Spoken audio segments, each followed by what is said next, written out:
Good day mga ka-fixit! How to drive safely and defensively sa mga service roads dito sa Pilipinas. Yan ibabahagi ko sa iyo ngayon in this episode of VidTV, Sharing Information.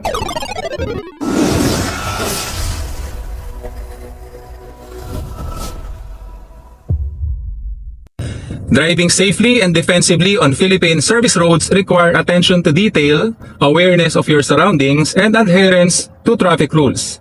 Here are some tips to help you navigate these roads safely. So number 1 po natin, understand road conditions. So sa mga service roads po kasi, iba-iba po ang quality ng pagkakagawa ng mga kalsada sa service roads dito sa Pilipinas. Alam niyo na po ang sitwasyon natin. Maswerte po kami dito sa lugar natin, dito sa Sabang, Dasmariñas, Cavite, dahil bagong gawa po ang kalsada na ito at makikita niyo naman yan. Bagong asfalto po yan at pantay po yung kalsada.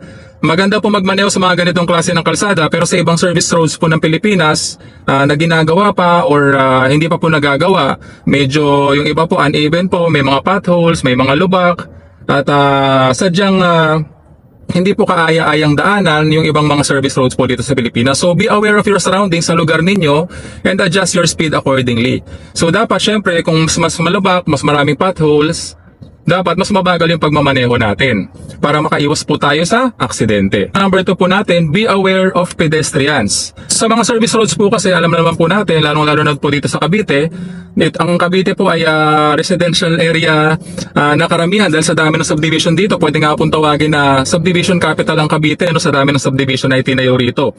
So marami pong residential area dito, magkabila, kaliwa, kanan, at marami rin pong intersections na labasan po ng mga subdivision. So, be cautious lang kapag nagdadrive ka sa mga service roads kasi marami pong tumatawid na pedestrians. And yung bigat po ng traffic, ng pedestrian traffic sa mga service roads ay sadyang mabigat dahil mas marami nga po ang gumagamit ng service roads. So, dito po kasi maraming tumatawid, elderly, lalo na mga bata kapag kapasukan at labasan ng eskwelahan dahil marami pong eskwelahan sa mga service roads at marami rin po lumalabas at pumapasok galing sa mga subdivisions. Dito rin po marami kang makikita nagmamaneho, nakabike, nakamotor, naka-e-bike, naka-kotse, naka-truck. Minsan nga po may nakikita pa ako dito nakakabayo. At talagang sadyang busy po talaga ang traffic kapag sa mga service roads, lalo-lalo na sa mga rush hour at lalo-lalo na sa oras ng pasukan ng mga estudyante at ng mga nagtatrabaho. So be cautious lang at adjust your speed accordingly para hindi ka ma-involve sa isang aksidente. Lalo-lalo na iingatan mo ang mga pedestrians. Mga tao po yan. Sabi nga po nila sa mga kasabihan po nating mga matatagal naman nagmamaneho, mas maigi pang makabangga ka ng sasakyan, wag lang tao. So number 3 natin, maintain a safe distance. Yan, keep a safe following distance from the vehicle in front of you. So kapag may tamang distansya tayo sa mga sasakyan na nasa unahan, mas makakaiwas po tayo sa aksidente. Bakit? Kapag pumreno po yan at meron tayo enough distance sa kanya, mas makakapreno po tayo at makaka-react tayo accordingly. Hindi po magiging biglaan yung pagpreno natin pag may enough distance po tayo. Tandaan po natin na ang bawat sasakyan ay meron pong braking distance, depende rin po sa bilis ng takbo ng ating sasakyan.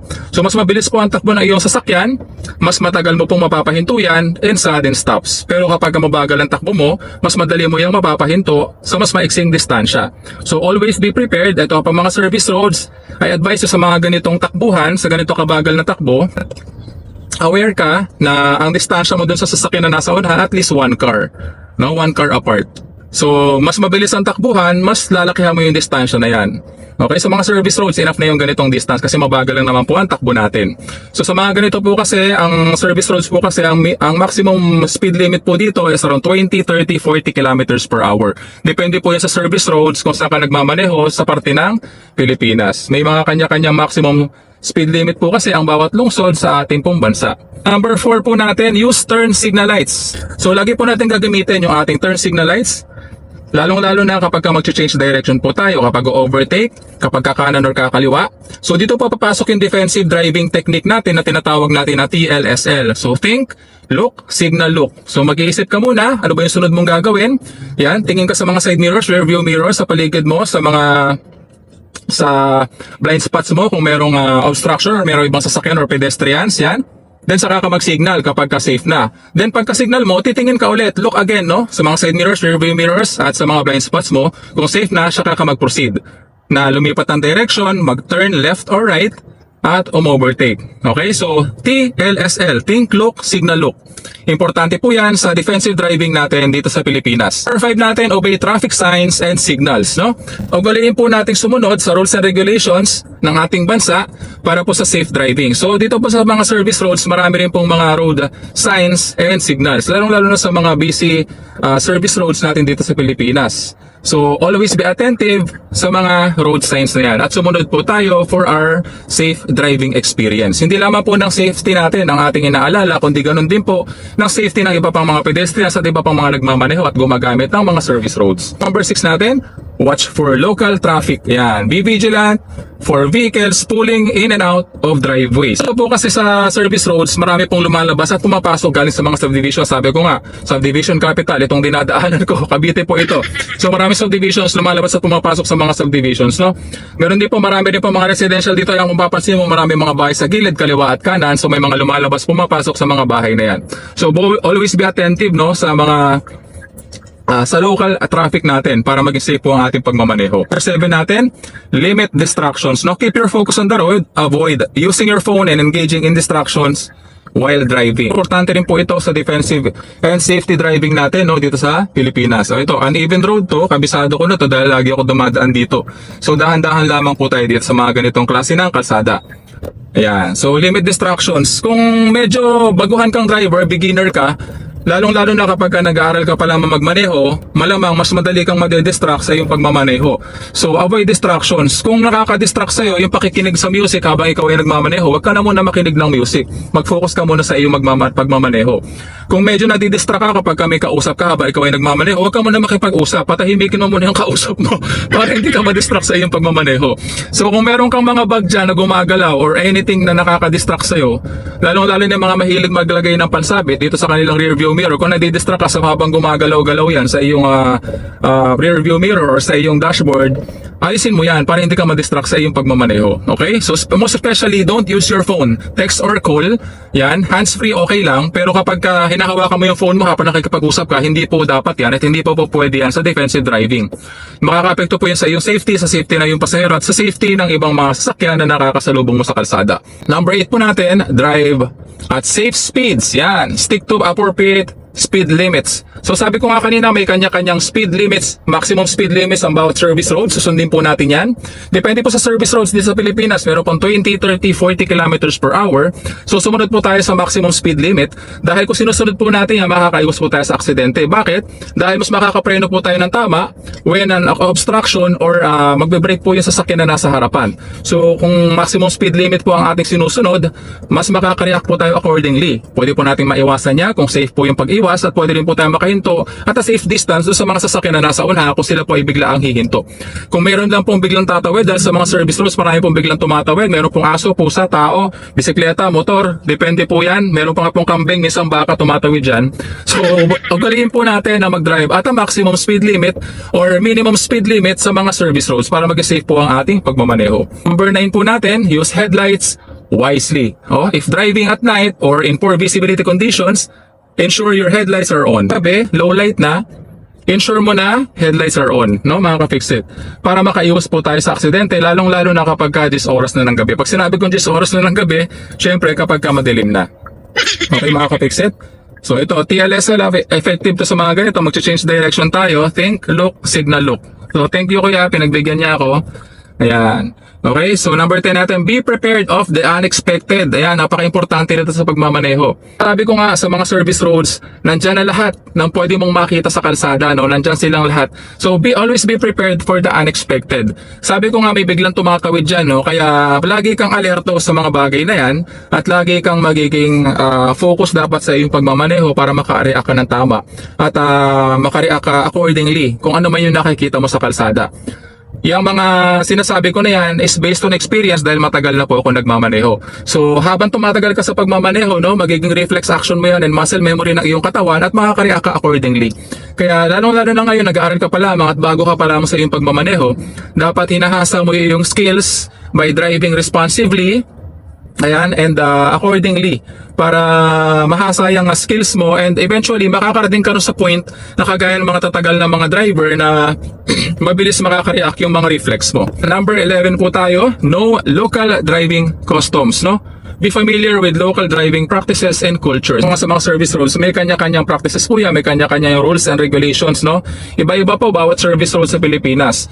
Meron mang magkapareho, iilan lang. Kasi iba-iba po ang namumuno sa bawat local community natin. So, always know your local driving customs. Number 12, practice patience. Ito napaka-importante nito sa defensive driving. Okay, so maging pasensyoso po tayo sa pagmamaneho. So, avoid road rage. So, paano po tayo makaka-avoid sa road rage? Napaka-importante na maging patient po tayo. Huwag po tayo magmamadali. No, kahit malilate ka na, huwag kang magmamadali. Kung ma-aksidente ka, di lalo kang na-late. So, ang worst pa doon, gagastos ka na nga, paano kung mas malala yung aksidente? So, ayan, delikado po yan pagmamadali. So, always be patient. So, wala na po tayo sa service roads, pero itutuloy ko pa rin po yung ating video, no?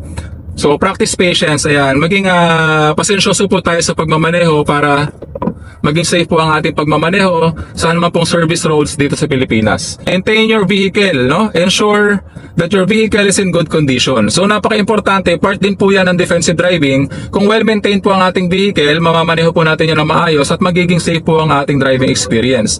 Kasi kung may kakaaberya yung iyong sasakyan, so maaari ka rin ma-involve sa isang aksidente. So part pa rin po yan ng defensive driving. Be aware of weather conditions. Kapag ka-aware po tayo sa weather conditions, alam ba natin na umuulan, no? So sabi nga po natin, slippery when wet, madulas po yung pagbasa. So syempre dapat magmamaneho ka in a safe driving speed limit, no? Mas bagalan mo yung pagpapatakbo mo kapag basa po yung kalsada. Kasi diyan po yung medyo dudulas po yung ating gulong kapag sobrang bilis ng ating takbo. Okay? And para maka-avoid din po tayo sa hydroplaning. Yung hydroplaning po, yan po yung kapag medyo basang-basa po yung kalsada at mabilis po yung takbo mo, ay hindi po kakapit yung traction ng iyong gulong at maaari po yan dumulas at mag-hydroplane. So, yan po yung mangyayari ay dudulas po yung gulong mo, walang ka ng control sa iyong manibela at maaari kang ma-involve sa isang aksidente. Okay? So number 15 natin, always wear your seatbelt. So kahit nasa service roads pa po tayo, palagi po nating isusuot ang ating mga seatbelts. Kasama dyan po dyan ang inyong mga pasahero. Hindi lamang po para makaiwas po tayo sa huli, kundi para maging safe po tayo during an accident. So, hindi po natin malalaman kailan po ba darating ang aksidente. Yung iba po kasi baka mamaya, hindi naman po kayo nag-seatbelt dahil iniisip niyo service roads lang naman po yan, mabagal lamang po ang inyong takbo. Pero paano po kung ma-involve po kayo sa isang aksidente? Pag nandiyan na po yung aksidente, masusot pa po ba ninyo yung inyong seatbelt? Diba hindi na po? So, dapat po always wear your seatbelt for maximum safety mga kapikset. And to enhance safety mga kapikset, ganun din po ng inyong mga pasahero. Defensive driving, yan, is all about being proactive and anticipating potential hazards. So pag sinabi nating proactive, ibig sabihin, bago pa man mangyari yung isang aksidente or bago pa man mangyari yung isang pangyayari na ayaw natin mangyari sa atin, mag-isip na po tayo ng mga paraan para maiwasan po yan. So proactive, dapat ganun po tayo, no? Palagi po natin iisipin yung ating safety, safety po ng ating mga pasahero, and safety po ng mga pedestrians at ng iba pa po mga nagmamaneho sa kalsada para safe po tayong lahat. Okay mga kapiksit? So palaging tatandaan na walang sino man ang pinanganak na magaling. Kailangan natin ng sapat na panahon at pagsasanay upang maging magaling tayo sa anumang bagay. That concludes our episode for the day. I hope na sana may natutunan ka sa video episode natin ngayong araw. So kung di ka pa subscriber ng channel ko, please consider subscribing. Please like, leave a comment, and share my videos para makatulong din po sa iba. Once again, I'm Dennis of Feed TV, sharing information